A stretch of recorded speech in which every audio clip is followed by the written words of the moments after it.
Buenas tardes, ¿cómo les va? Bueno, ustedes se sorprenderán porque en la pantalla estoy mostrando a una colega nuestra que tiene un mensaje, a mi entender, maravilloso para darnos a todos. Se trata de la licenciada Ana Bejarano. Ella es licenciada en enfermería, es especialista en enfermería en cuidados críticos, es una entrañable amiga mía, a quien yo quiero y admiro mucho, mucho, y creo que el mensaje que ella en el día de hoy o en el día de ayer se promovió desde Entre Ríos, donde ella vive, en la ciudad de Paraná, donde se está reproduciendo o multiplicando, como hoy se dice, por todos lados. Quería compartirlo junto a ustedes. Obviamente que Tecnimedeos comparte la honda preocupación que tenemos todos por los profesionales del equipo de salud que trabaja en la atención de los pacientes críticos, desde la ambulancia, servicios de emergencia, los camilleros, los ambulancieros, las mucamas, los enfermeros, los técnicos, los médicos, en esta pandemia que particularmente en la Argentina se está poniendo muy dura la batalla y como bien va a expresar Ana su sentir, yo lo comparto plenamente. Son unos pocos minutos y después vamos a entrar en el tema de nuestro webinar. Así que espero que la puedan escuchar con atención y compartir desde ya este sentir de Anita Bejarano. Perdón.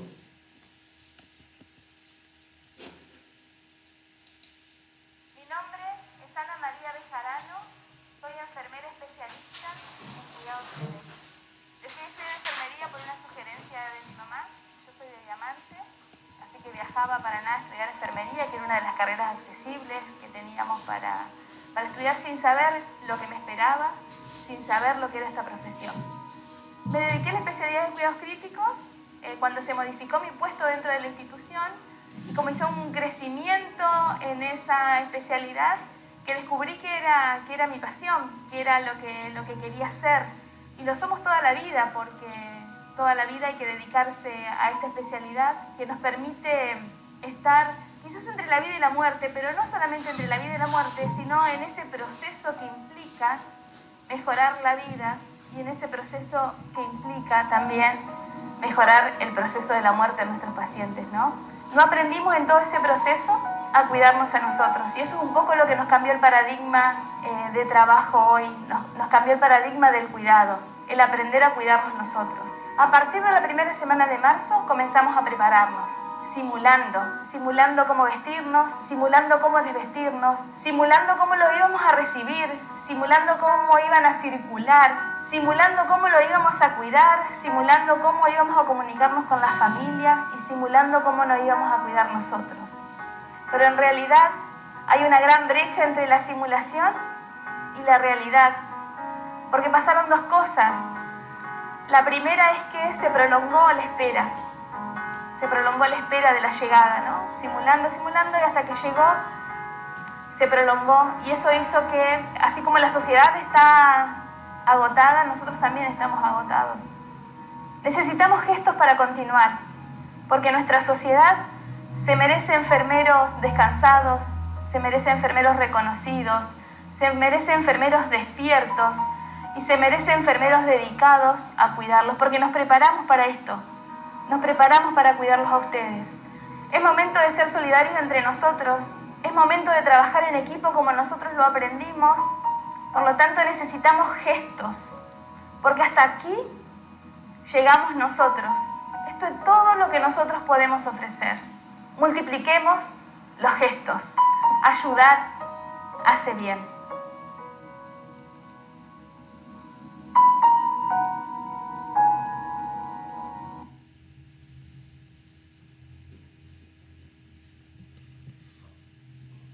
Bueno, mis amigos, creo que ustedes a través del blog de Tecnimedeos, cuando ingresen a los webinars, van a poder escucharlo varias veces, como yo ya lo he hecho.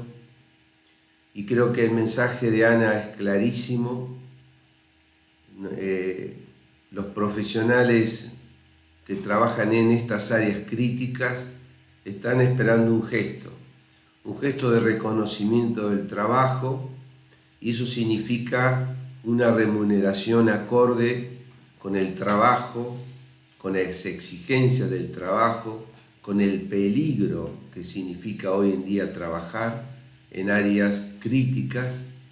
Y ese reconocimiento primero es económico, que se declare la insalubridad para todas estas actividades, en donde la insalubridad permite que el profesional, cualquiera que sea, reciba un aumento en su sueldo básico, y eso va a significar un aumento en su jubilación, una jubilación que se produzca a los 55 años, que haya un seguro de salud, pero también que haya un seguro si el profesional fallece trabajando, en que haya horarios de trabajo acordes, es decir, en el caso de enfermería que no haya más de 6 horas, y que la enfermera no tenga que salir corriendo porque tiene que ir a tomar otro trabajo y otro trabajo para así sumar los sueldos y llegar a fin de mes a una cosa más o menos digna.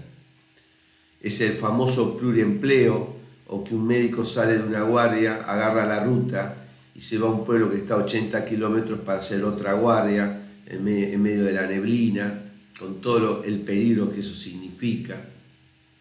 Porque eso no está bien, y eso tiene que acabarse, y eso solamente se acaba si hay una decisión política de los que nos gobiernan, tanto a nivel municipal, provincial o nacional, reduciéndose los sueldos, los políticos, tanto en el área ejecutiva, legislativa y por supuesto judicial, a un 50%. Ahí está el dinero. Y así y de esa manera la sociedad recibiría también una mejor atención. Hacer bien es bueno, como dice Anita. Así que bueno, quería dejarles este mensaje. También quiero decirles que dentro de 15 días sería nuestro próximo webinar en vivo, pero ya le vamos a ver, no lo vamos a hacer, habida cuenta que en esa fecha está el Congreso Argentino de Terapia Intensiva, por primera vez virtual, y bueno, muchos vamos a estar muy ocupados en esos días, supongo que ustedes también. Los invito a que entren en la página de la Sociedad Argentina de Terapia Intensiva para las inscripciones. Los invitados extranjeros son en cantidad como nunca y la calidad maravillosa. Los mejores van a estar allí. Así que creo que vale la pena estar todos esos días, entre comillas, prendidos a la computadora, no prendidos al televisor. También nosotros queremos decirles que estamos trabajando desde Tecnimedeos, proyectando para los futuros meses. Ya estamos trabajando para el 2021 con nuevas modalidades, nuevas maneras de interactuar junto a ustedes, porque entendemos que si mejoramos la interacción entre nosotros, ese es el único camino para que realmente sea eficiente el trabajo de todos. Así que no crean que nos quedamos dormidos, ni mucho menos, sino todo lo contrario. Estamos muy atentos y sobre todo muy hambrientos a cambiar, a aprender. Eso es una obsesión que tenemos. Cambiar y aprender, estar hambrientos.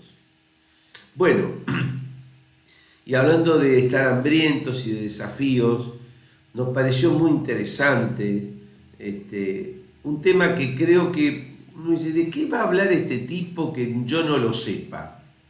El ataque cerebral isquémico o el llamado ACV.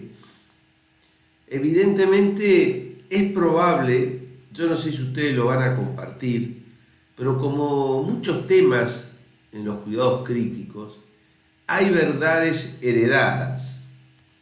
Y esas verdades heredadas, cuando uno quiere encontrarle el porqué o las causas, o por qué se hace tal cosa o se hace tal otra, uno encuentra cierta tiniebla en la fisiopatología o en los porqué de esa toma de decisiones. Y evidentemente que el ataque cerebral isquémico, por lo menos a mi humilde entender, siempre es observado desde el punto de vista del cerebro. Y evidentemente el paciente no es un cerebro que ha sufrido un infarto cerebral por obstrucción de la arteria cerebral media, por ejemplo. El cerebro es un órgano que está dentro de un organismo que conversa con otros órganos. Y yo creo que eso es lo que tenemos que ir aprendiendo. El crosstalk, la conversación entre órganos. Es muy interesante cuando el cerebro, por ejemplo, conversa con el corazón. Va a haber muy pronto, Steffi va a subir a Manojito de Ideas, 2 manojitos que hablan de todo este tema, muy interesante, todo lo que ha avanzado la ciencia en la investigación sobre cómo conversan el cerebro y el corazón. Les puedo asegurar que es apasionante. Entonces, es cierto que todo el mundo que hace cuidados críticos está canchero en la atención de estos pacientes, habida cuenta que es una patología frecuente, es la tercera causa de muerte y por supuesto la principal causa de discapacidad a posteriori. Es muy triste cuando uno a veces ve en la calle a alguien que va caminando y ve la discapacidad que le ha quedado o las dificultades en la expresión, etcétera, etcétera. Por supuesto que la reducción del flujo sanguíneo cerebral entre un 10 a un 25% va a provocar la muerte neuronal de manera irreversible en el centro o en el corazón de esa lesión. El tema es a cuánto tiempo, porque todos sabemos que no hay enfermedades sino enfermos, pero en promedio el tiempo es cerebro y en pocos minutos ya se provoca la muerte, la destrucción en el centro de esa lesión. Pero claro, ¿por qué se ha producido la muerte, la lesión irreversible? Porque se obstruyó la cañería por donde iba la vida, es decir, no pasó sangre, se obstruyó la arteria.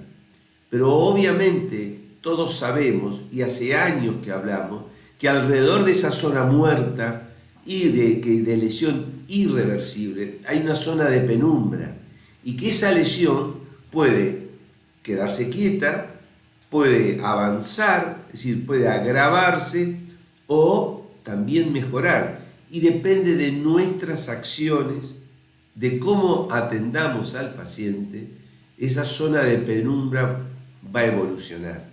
Lo que ocurre es que no tenemos manera de objetivar nuestro trabajo si realmente la zona de penumbra mejoró por lo que hicimos o por lo que no hicimos o a pesar de lo que hicimos. Eso siempre queda en la duda. Por supuesto que como esa zona de penumbra alrededor de esa zona muerta se mantiene entre comillas viva y gracias a la circulación colateral. Pero es todo un tema esa zona de penumbra.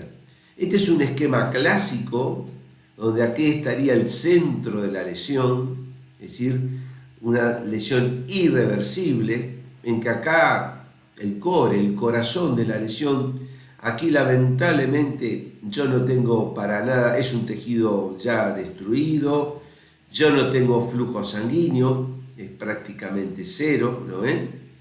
Acá, por ejemplo, los mecanismos de reparación no existen y los mecanismos de muerte celular están al máximo. Pero esta zona, la zona de penumbra, es donde nosotros debemos de trabajar.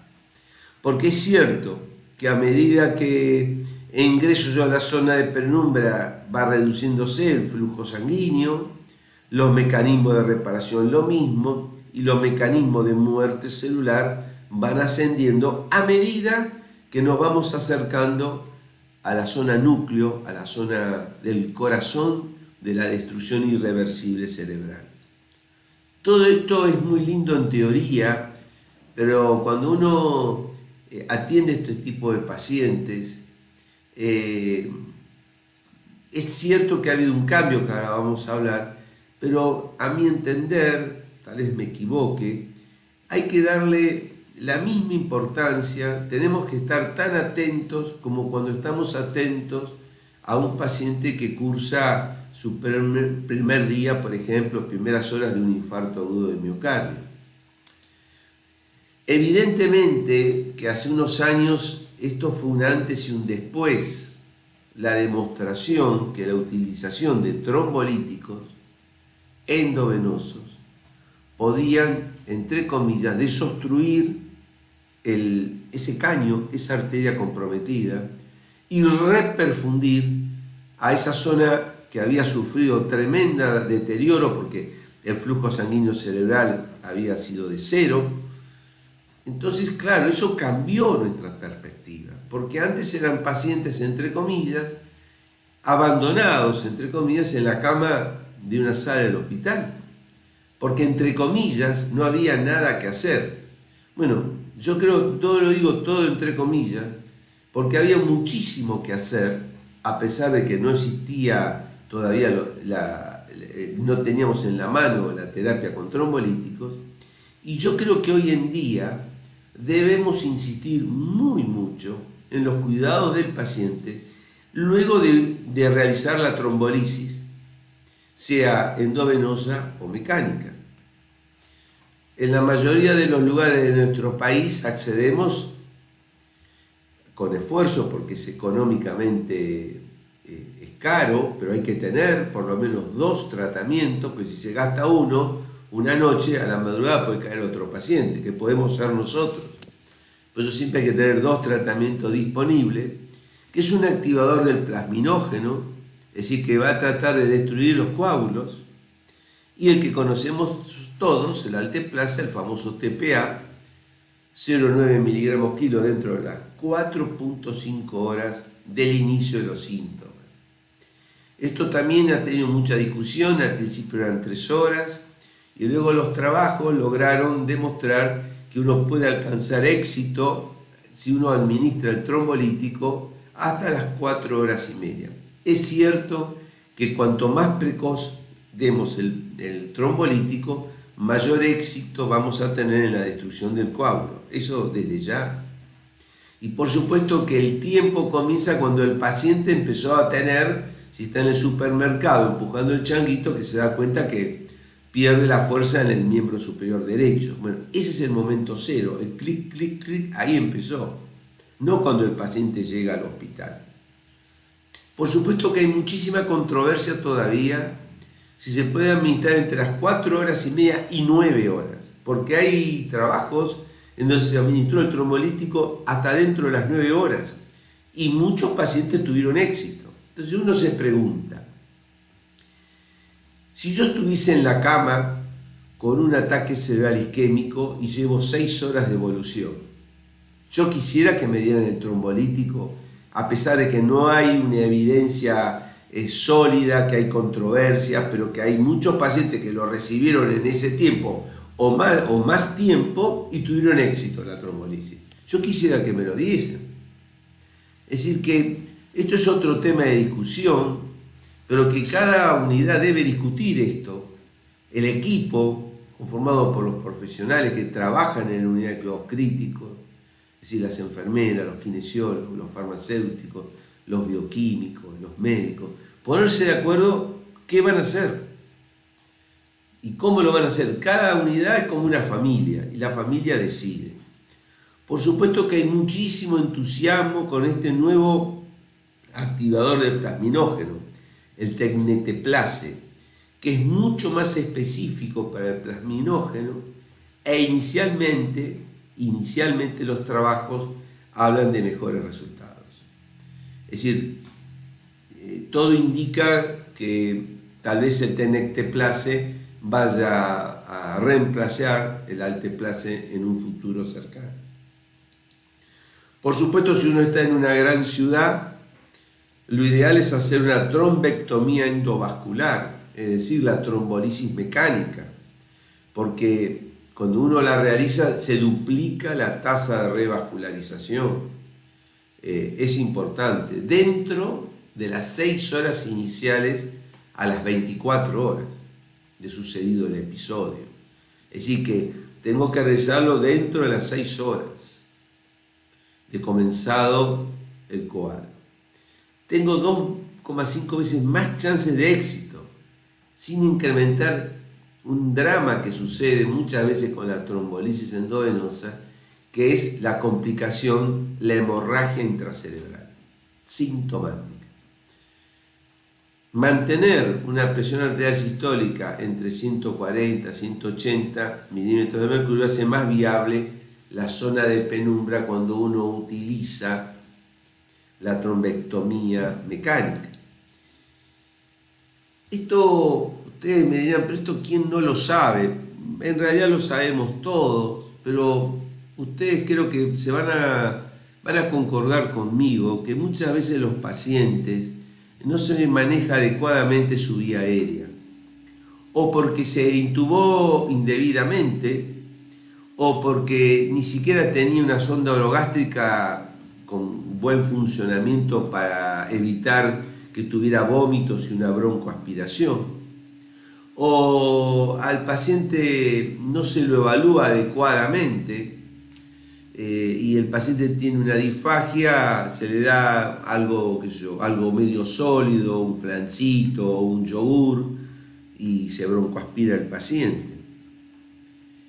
Ni siquiera eso, la microaspiración que todos tenemos cuando dormimos, si yo tengo una inadecuada higiene bucal, esa saliva está contaminada, la microaspiración en estos pacientes puede ser de mayor cuantía y el paciente tiene una neumonía.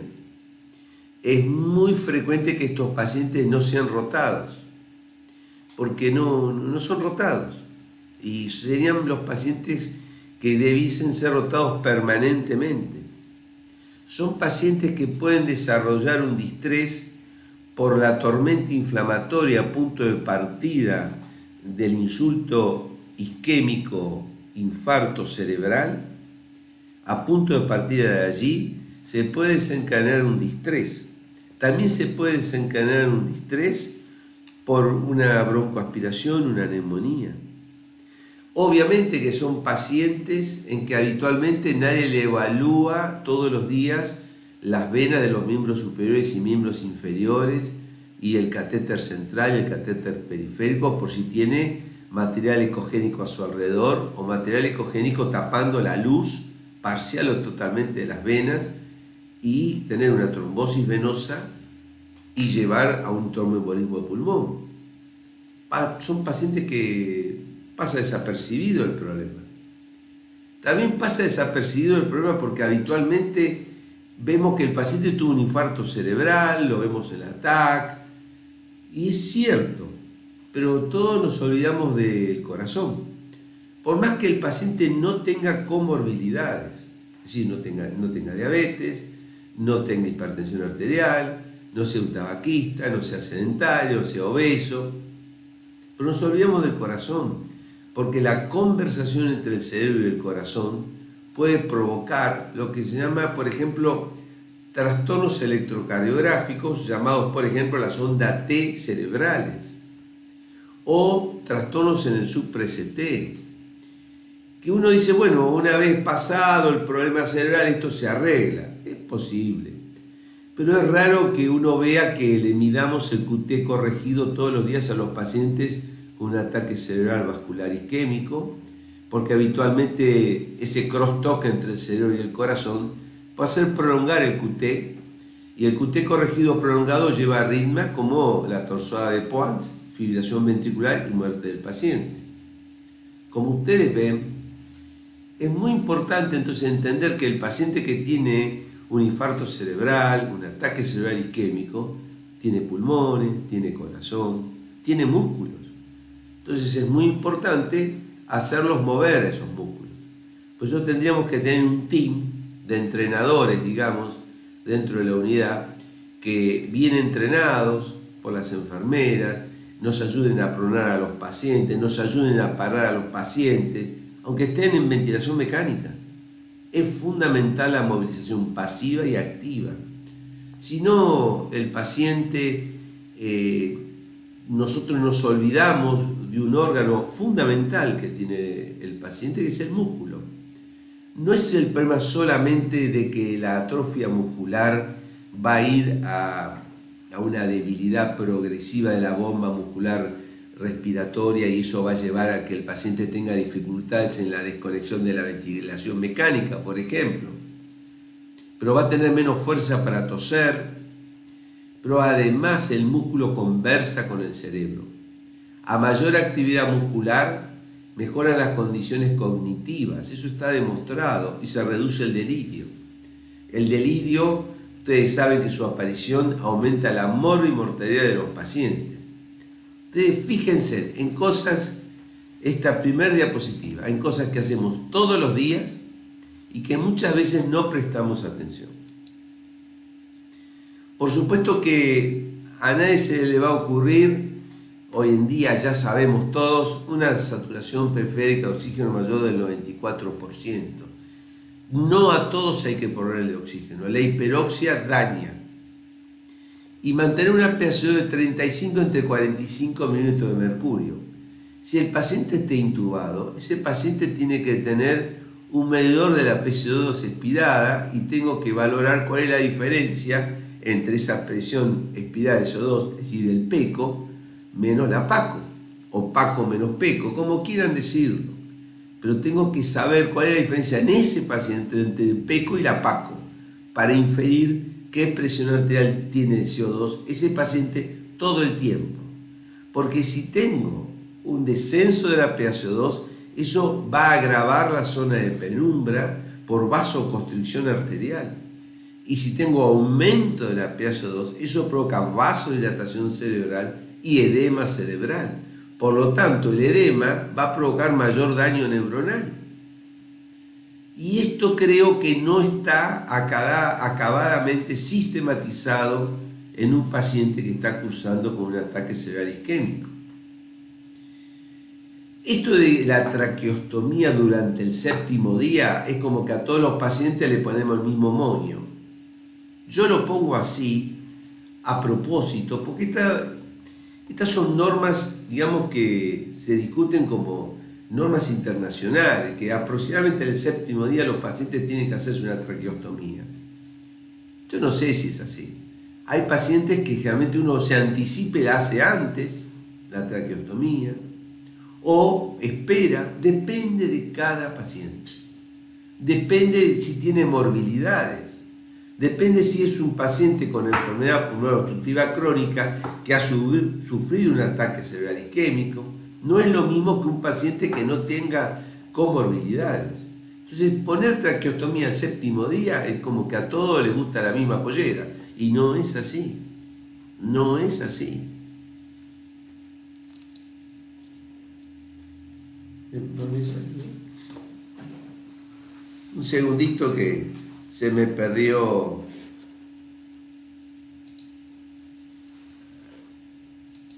Ah, ahí está. Gracias, Estefi. Hay una cosa que ustedes lo han leído hace ya años y está en todas las guías, que hay que evitar el descenso rápido de la presión arterial media. No son en general pacientes que tengan shock, por lo tanto, no es habitual que uno maneje estos pacientes con un catéter intraarterial. Pero es todo un tema, porque ya vamos a ver un poquito más adelante, que a veces es preferible, sobre todo en las primeras 48, 72 horas, colocar un catéter intraarterial para, por ejemplo, medir gases todas las veces que sea necesario y para saber de manera muy confiable el valor de la presión arterial media y tener alarmas muy estrechas. Porque si exagero los niveles de presión arterial sistólica y diastólica, es peligroso. Si desciendo demasiado rápido, también es peligroso. ¿Por qué? Porque voy a aumentar la zona de penumbra, porque se va a reducir el flujo sanguíneo cerebral, porque el cerebro y esa zona del cerebro perdió lo que se llama la autorregulación del flujo sanguíneo cerebral. Es decir, que el flujo sanguíneo cerebral es dependiente de la presión arterial media. Entonces, si sube demasiado, y tengo peligro de tener hiperemia y todo lo que eso significa. Si baja demasiado, y tengo isquemia cerebral. Entonces, ahí está el tema, y las guías depende de ustedes las lean, pero en general dice, bueno, para aplicar el TPA que tenga menos de 180, 185 de sistólica, tenga menos de 110 de diastólica. Eso es lo que más o menos está escrito. Ahora, en el caso de que no se vaya a usar TPA, porque se considera que tiene un criterio NIS X que no es conveniente aplicarla, o se ha pasado el tiempo ideal para la aplicación del trombolítico. Bueno, uno puede sostener hasta una presión de 200, 220 sistólica, sin provocar hiperemia. ¿Pero es así en todos los pacientes? No es así. Por supuesto que si yo hice una trombectomía mecánica y una endovenosa, voy a tratar de mantener una tensión arterial sistólica de 160, eso es lo ideal. Pero esto es así. ¿Cómo lo valoro? ¿Cómo valoro si hay hiperemia, si hay isquemia cerebral? Ustedes me van a decir, bueno, el examen clínico, obviamente. No puedo hacer una tomografía computada cada media hora, eso cae de perogrullo, ¿verdad? Pero también en las guías dicen corregir la hipotensión, corregir la hipovolemia. Lo he puesto a propósito. Díganme ustedes cómo saben que el paciente tiene un descenso de la volemia arterial efectiva. Entonces acá, a mí me parece que es muy importante el de realizar, además del electrocardiograma diario, el ecocardiograma de inicio y diario, en búsqueda de complicaciones. Ustedes saben que hay núcleos de neuronas, por ejemplo, en las porciones basales del septum interventricular, que están interrelacionadas con el simpático y el parasimpático del sistema nervioso central, en que yo puedo tener una tormenta, entre comillas, de catecolaminas y provocar una miocardiopatía por estrés o síndrome de Takotsubo, como lo hemos visto en algún webinar, en un paciente con un ataque cerebral isquémico. Pero es importantísimo utilizar la ultrasonografía cerebral en estos pacientes. Valorar las velocidades, las arterias intracraneales, extracerebrales, diariamente de manera bilateral, tanto el segmento anterior como el circuito posterior. Muy importante. Valorar cómo es la relación de las velocidades media de la carótida interna y la arteria cerebral media ipsilateral, para saber si son parecidas o no. Yo puedo tener vasoespasmo o no. Es decir, tengo que seguir mirando, entre comillas, a ese paciente, a su cerebro, a sus arterias, y lo puedo hacer todas las veces que yo quiera con ultrasonografía. Y por supuesto todos los días valorarle si hay presencia o no de material ecogénico en la luz venosa, cómo se mueven las paredes del ventrículo izquierdo, es fundamental. O si yo estoy provocando un corpus pulmonar agudo con mi terapia ventilatoria y estoy transformando un ventrículo derecho disfuncionante. Si el ventrículo derecho es disfuncionante, como se produce en el corpus pulmonar agudo, su hermano, el ventrículo izquierdo, se va a ver afectado, porque el ventrículo izquierdo depende de su hermano, que es el ventrículo derecho. Eso no lo tenemos en cuenta. Yo me acuerdo, allá por principios de la década del 80, Paco Murillo, famoso neurocirujano del Hospital del Milagro, la Virgen del Milagro allá en Sevilla, él nos enseñó muchísimo de todas estas cosas. Y él me acuerdo que nos decía que antes de aspirar secreciones, como esa era una maniobra que se subía a la PIC, y nosotros ya lo veíamos porque monitoreamos la PIC, había que hacer 3 centímetros cúbicos de lidocaína endovenoso previo. Bueno, lo hacíamos porque lo decía Paco, era toda una autoridad, y realmente no nos dábamos mucha cuenta si eso servía o no servía. Pero nosotros no nos fijábamos, por ejemplo, si el paciente, cuando nosotros le aspirábamos el moco, qué sucedía con otras situaciones. No prestábamos atención en otros problemas. Entonces hay que tener en cuenta que el paciente no es un cerebro aislado. Por supuesto que hay que verlo de todo punto de vista. Es un paciente que es un bebé en la cama, sujeto a tener infecciones de todo tipo. Por eso hay que moverlo todo el tiempo. Todo el tiempo hay que moverlo. Todo el tiempo hay que moverlo. De un decúbito al otro decúbito. Todo el tiempo, todo lo que se pueda. Por eso es gran trabajo. Lleva mucho trabajo.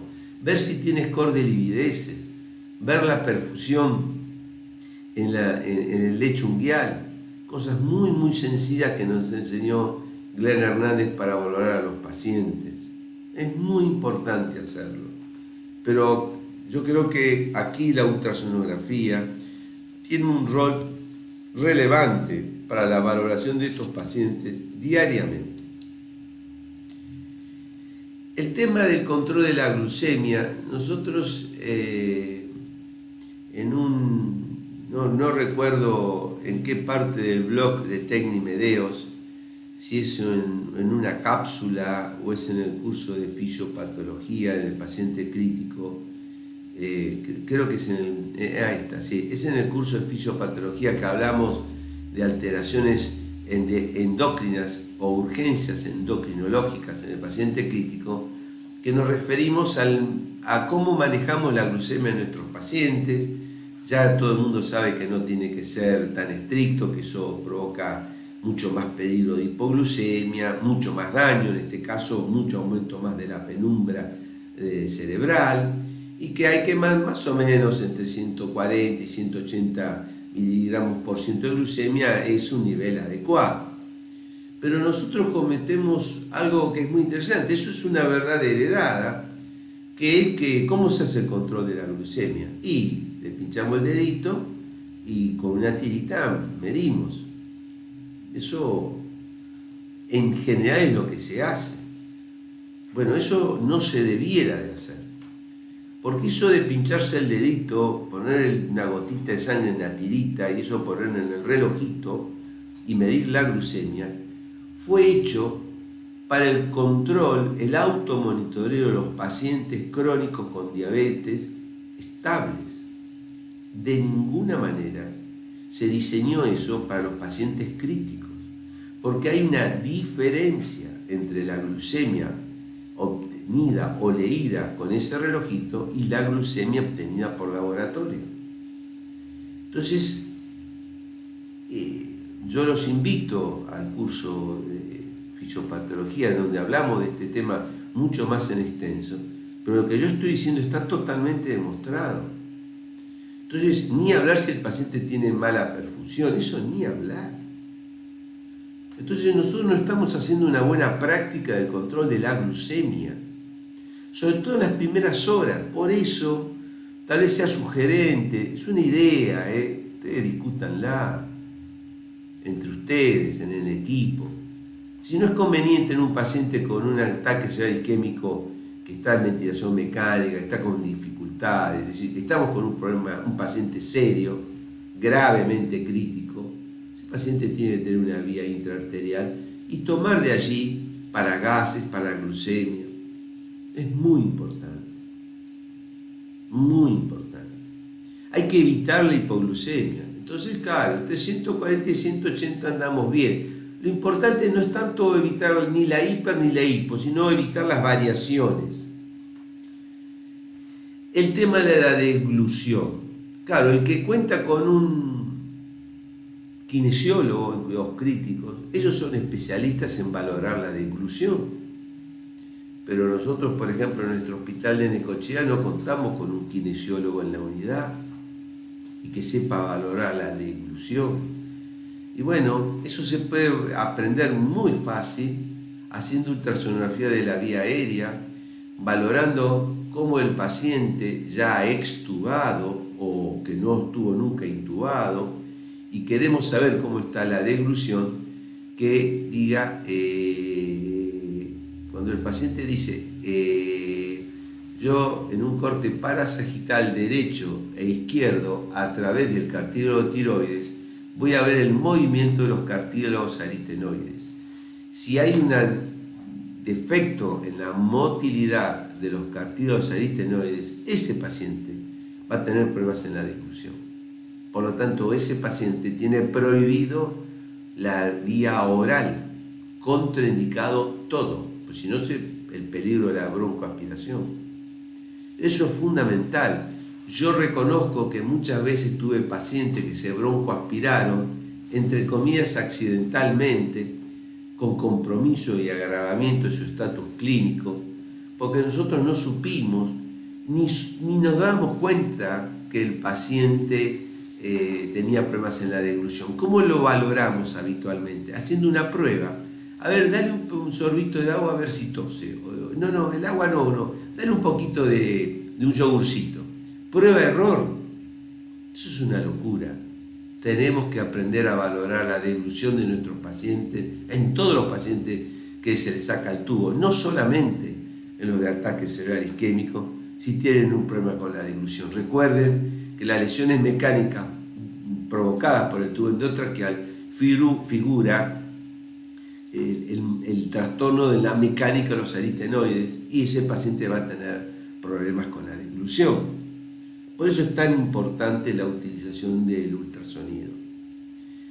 Bueno, todo un tema la nutrición, pero hay que nutrirlos a los pacientes. Vieron que ahora se dice que si uno comienza muy precozmente, con demasiada intensidad, vamos en contra de lo que el organismo está tratando de hacer, que es defenderse contra la vida y la muerte, y que todo va dirigido a eso. Es decir, la síntesis de qué? Y de síntesis de proteína de fase aguda. No le interesa fabricar albúmina al organismo, no le interesa reparar, le interesa vivir o morir. Entonces la nutrición enteral, que es lo ideal, hay que comenzarla de a poco, lentamente, pero hay que empezarla. Y eso también es discusión de cada equipo. Y ahí veremos que un paciente sea gordito no significa que está bien nutrido, todo lo contrario, es un desnutrido de que ingresó a la unidad de cuidados críticos. Hay que ser muy cuidadoso con la interpretación que hacemos del estatus nutricional de los pacientes. Las mediciones antropométricas no sirven para la evaluación de ese paciente en particular. Sirve para evaluar poblaciones de pacientes. De ninguna manera sirve para decir, este paciente tiene una destitución calórica o tiene una destitución calórico-proteica. Es muy frecuente que estos pacientes tengan hipertermia. Y claro, desde la hipertermia central, que si voy no, lo que pasa es que tiene un infarto, después está con fiebre, que es nuestra explicación, porque el hipotálamo, ahí está el centro de la temperatura y toda la historia. Pero tenemos que buscar las causas infecciosas. Una simple atelectasia es causa de fiebre. La atelectasia es porque no lo movís lo suficiente, o el paciente tiene dificultades para mover el moco, y si no mueve el moco, tengo que ver cómo lo hago mover el moco. Es un temón ese. Pero lo que sí es cierto es que no me puedo dar el lujo que el paciente tenga fiebre, porque eso aumenta las demandas metabólicas de ese cerebro, de ese tejido en penumbra. Y si es un tejido que recibe poco oxígeno, y si encima exige más oxígeno, vamos por mal camino. Las guías de hoy nos dicen, primero utilice un antipirético endovenoso. Si eso le fracasa, use métodos físicos. Cuando fracasó el antipirético endovenoso. Bueno, esto también puede ser motivo de discusión de cada unidad, de cada equipo, pero lo que sé que es escribir el protocolo de cómo le bajo la fiebre a estos pacientes. Bueno, le pongo una dipirona endovenosa, le hago un paracetamol por sonda, o le doy un paracetamol endovenoso, ¿me explico? ¿Y cómo son los métodos físicos? ¿Cuáles voy a aplicar y cómo los voy a aplicar? Pues si no, cada uno más estricto con su teoría. Todos tenemos que hacer las cosas de la misma manera, basándonos en la evidencia, si existe, del tema en que está en cuestión de discusión. Pero el manejo de la fiebre del paciente crítico, aunque parece una cosa que parece tonta y parece que no tendríamos que hablar de ello, creo que es primordial y que muchas veces no lo manejamos bien. Bueno, es algo tremendo el tema del balance, porque yo no me puedo dar el lujo que estos pacientes tengan alteraciones de la tonicidad plasmática. Cuando nosotros damos el curso de medio interno en nefrología crítica, una de las preguntas que nos hacemos, ¿qué es tonicidad plasmática?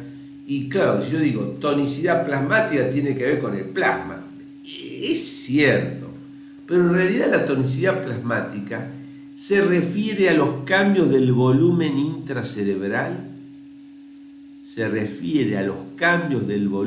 intracerebral, provocados por los cambios en la osmolaridad plasmática. Es decir, cambios en el volumen intracelular provocados por cambios en la osmolaridad plasmática. Si nos vamos al paciente neurocrítico y los pacientes en general, la osmolaridad plasmática sabemos que ¿quién la maneja? ¿Quién es el patrón? Es el sodio, porque es sodio por 2. Entonces, las disionías de las natremias y las disnatremias, tanto la hiper como la hiponatremia, va a alterar la osmolaridad plasmática, por lo tanto va a alterar el volumen intracelular, en este caso intraneuronal. Por lo tanto, tenemos que saber cuál es el balance cuantitativo exacto. Por eso nosotros no podemos hacer los viejos balances que hacemos hace 40 años. Que uno dice, bueno, ¿cuánto tiene de pérdidas? Piel y pulmón 1000, otro 2000, yo le pongo 1800, 2100 y pago, cualquier cosa hacemos. Tenemos que pesar a los pacientes con una balanza que vaya de un lado al otro, de cama en cama. Es fundamental, pero eso es cuantitativo. Ahora yo tengo que saber si un paciente, por ejemplo, en las últimas horas, mi colega, mi compañero anota, antes de entregar el turno de enfermería, de que las últimas 3 horas orinó, póngale, 1800 centímetros cúbicos. ¿Eso es poliuria?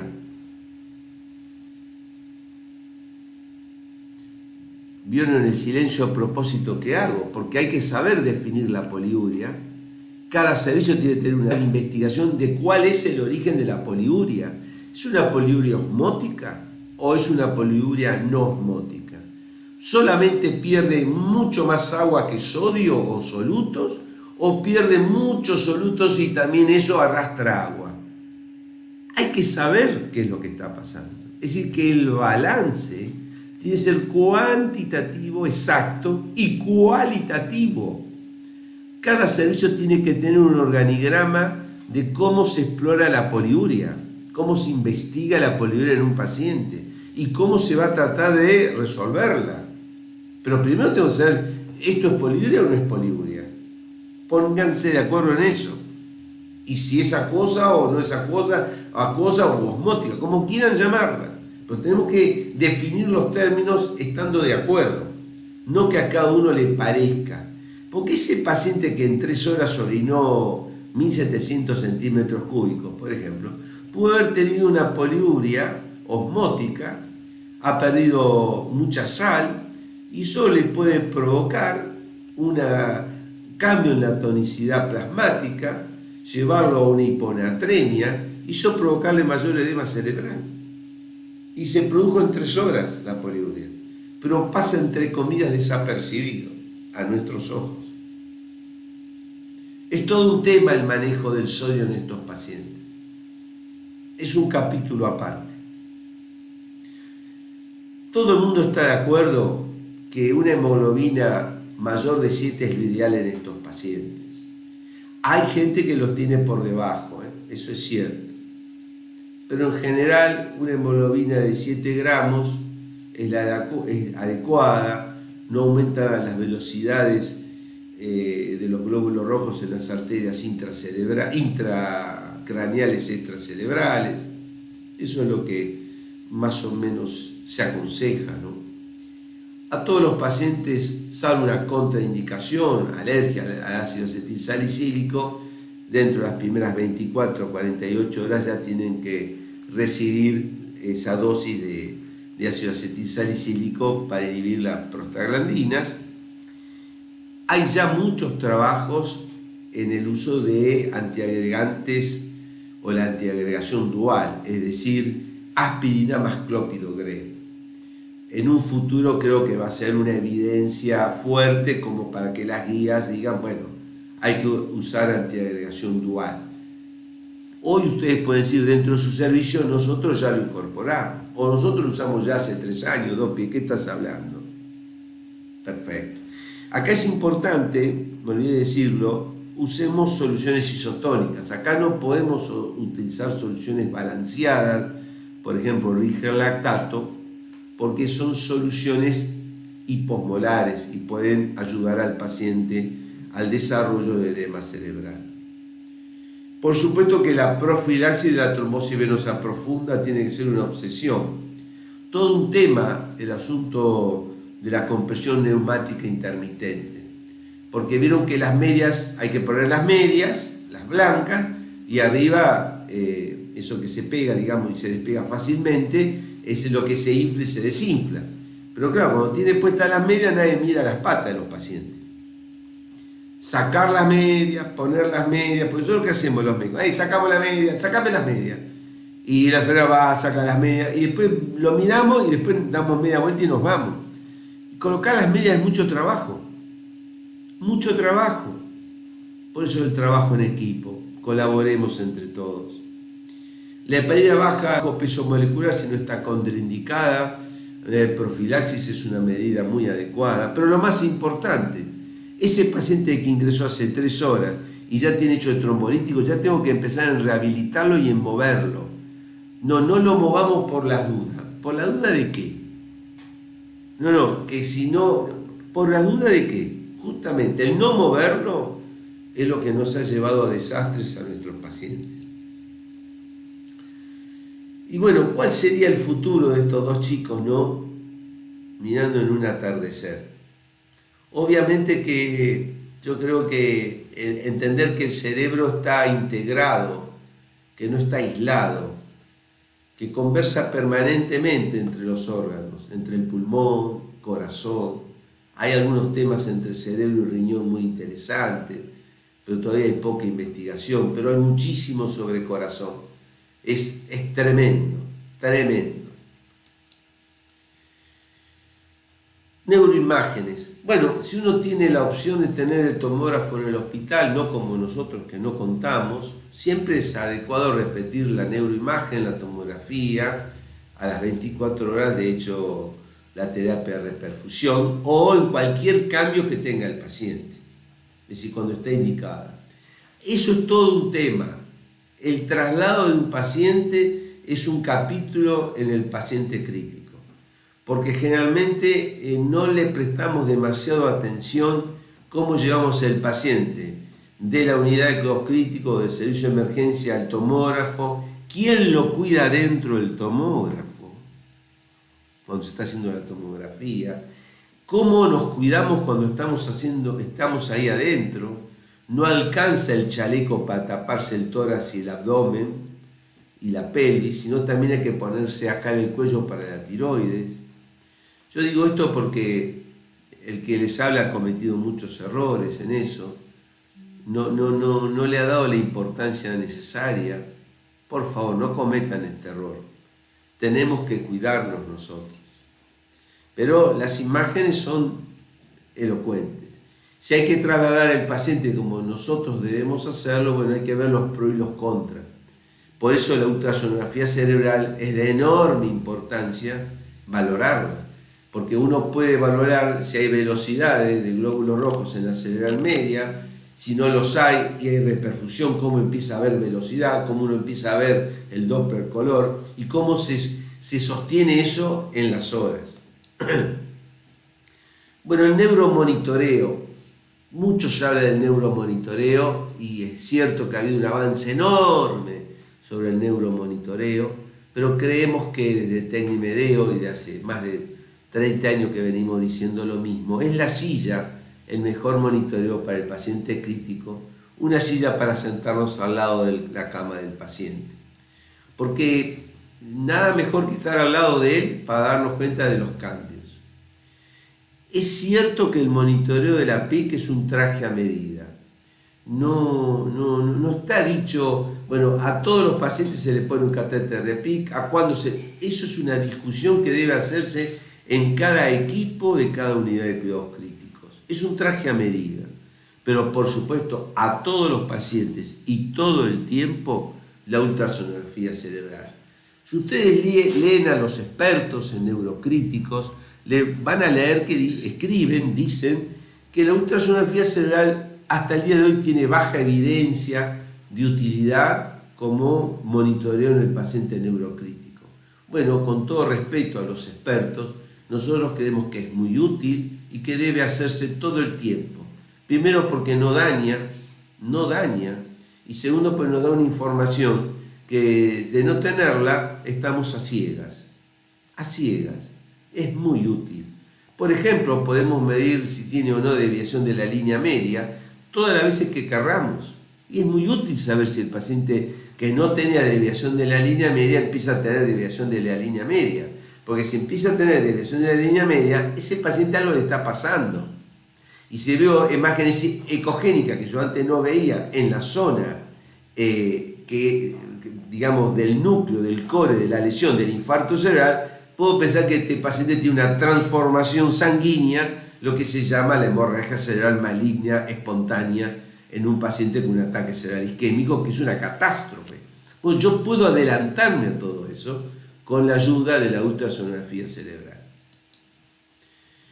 Las complicaciones es la transformación hemorrágica, probablemente la más temida, ya que nos obliga a repetir la imagen, y si se sucede o se produce cuando nosotros estamos con la infusión de TPA y anticoagulantes, hay que suspenderlos.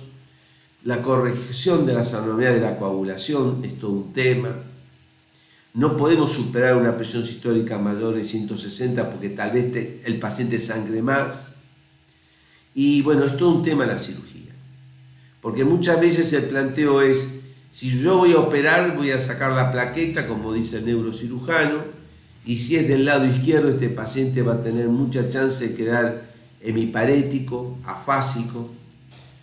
Es una cosa muy difícil. Yo creo que la indicación es médica y la decisión es de la familia. ¿Qué quiero decir con ello? Yo he presenciado a veces que a la familia se le propone decidir. Bueno, mire, si ustedes quieren, lo operamos. No, ¿cómo si ustedes quieren? No, nosotros creemos que hay que operarlo. Entonces, ¿ustedes quieren, están de acuerdo o no están de acuerdo? Si no están de acuerdo, no lo operamos y seguimos batallándolo. Pero nosotros creemos que hay que operarlo. Supónganse que sea al revés. Nosotros creemos que no sería, entre comillas, una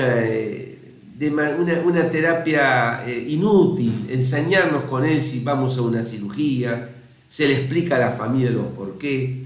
Si la familia tiene dudas, dame con un neurocirujano, con un médico de tu confianza. Hoy con el celular nos podemos comunicar con el mundo. Hoy podemos hablar con cualquiera en ese momento delante del familiar, mostrarle las imágenes.